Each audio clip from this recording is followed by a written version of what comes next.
बिस्मिल्लाहिर्रहमानिर्रहीम। अस्सलाम वालेकुम। अम्मार वहीद सुलेमानी आपकी खिदमत में हाजिर है।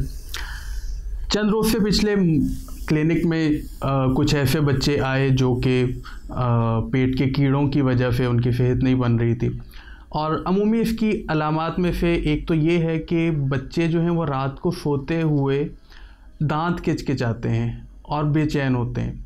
तो अगर आपके बच्चों में कोई ऐसी अलामत है तो आप अपने बच्चों का जो है वो मेडिकल टेस्ट करवाइए इससे रिलेटेड कि उनको कहीं पेट में कीड़े तो नहीं है। बहरहाल होम्योपैथिक में भी और एलोपैथिक में भी इसकी कुछ अद्वियात मौजूद हैं और तिब में भी मौजूद हैं।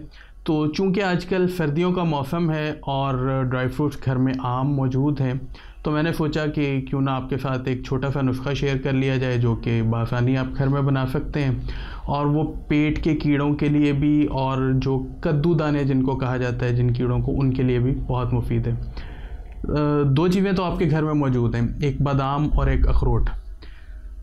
10 अदद बादाम की गिरियाँ ले लीजिए और वो मीठी हों ये चेक कर लीजिएगा, और कोई 10 ग्राम के करीब मगज़ अखरोट ले लीजिए, और 10 ही ग्राम के करीब बाऊ बडिंग जिसको वावडिंग भी बोला जाता है, और भी इसके मुख्तलिफ़ लोकल ज़बानों में नाम है, लेकिन आम मिलने वाली चीज़ों में से इन तीनों चीज़ों को ले लीजिए और तीनों चीज़ों को आप अलग अलग बारीक पीस लीजिए, और इनको बारीक पीसने के बाद अलग अलग इनको मिक्स कर दीजिए और बच्चे को खिला दीजिए।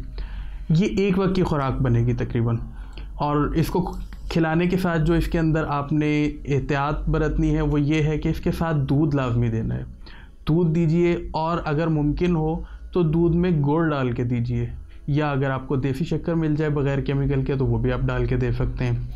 और सुबह भी दीजिए और शाम भी दीजिए, 2 दिन तकरीबन ये आप खुराक तो आपने सिर्फ सुबह को निहार मुँह देनी है ये, लेकिन दूध जो है वो गुड़ के साथ ये आपने सुबह भी और शाम भी देना है। और अगर बच्चा कब्ज़ का मरीज़ है, उसको कॉन्स्टिपेशन का मसला है, तो उस सूरत में आप साथ कैस्टर ऑयल लाजमी दीजिए।